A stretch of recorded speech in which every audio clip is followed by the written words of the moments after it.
This worksheet is partially formatted. You can see we have our header formatted, we have our column headers formatted, and we have our total in addition to the numbers. But there's some additional formatting that we need to do. We want to talk about column widths and row height, maybe text alignment. Let's start at the top. Now, row 1, our report header, should be maybe a little taller.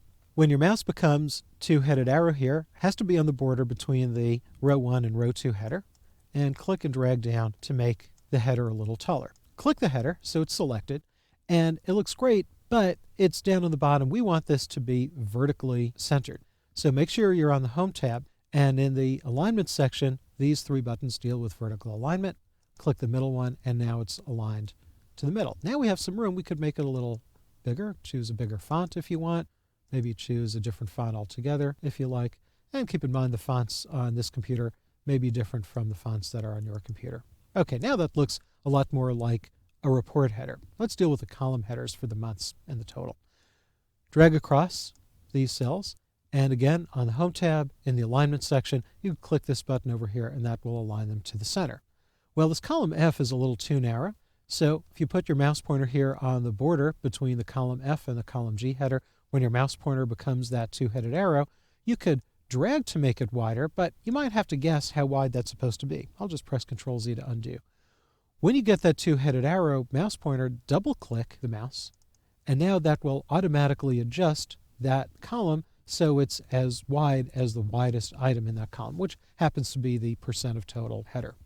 Now, the columns here, B, C, D, and E, are all a little different. Maybe you want to make them the same.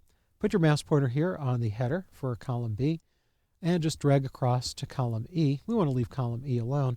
When you put your mouse pointer here on the border between any 2 column headers, you could drag one way or the other.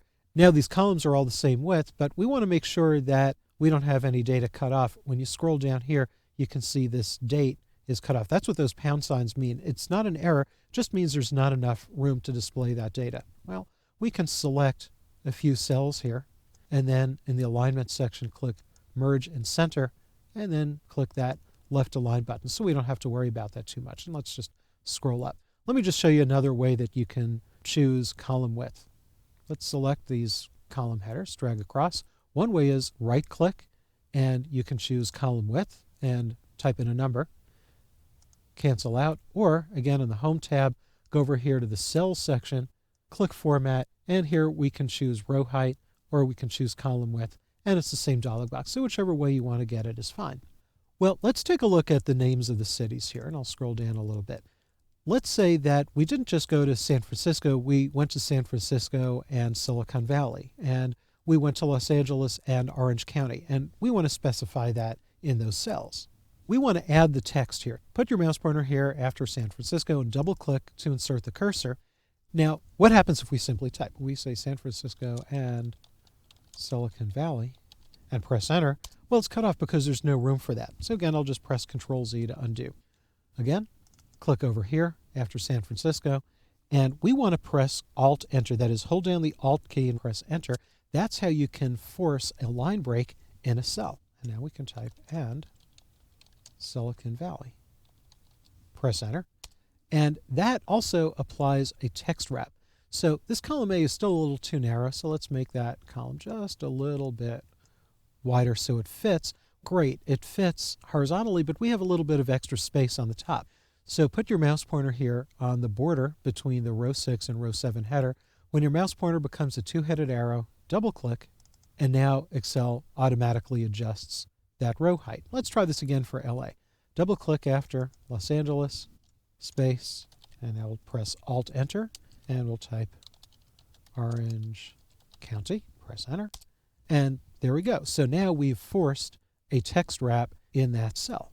Now I just want to show you one other place where you can put in text wrapping and you have a few other alignment options. But let's select both of these cells. If you go up here, back in the Home tab in the Alignment section, click this little button here, and this brings you into the Alignment tab of the Format Cells dialog box. And now you can see Wrap Text is turned on, and we can see what the horizontal and vertical alignment is, and we can see that the cells are not merged, and over here we can see that the text is going straight across and not at an angle. So you might like to use the dialog box instead of the ribbon. It really depends on which way you like it. And I'll just cancel out. Now we have a worksheet that has a much better look to it.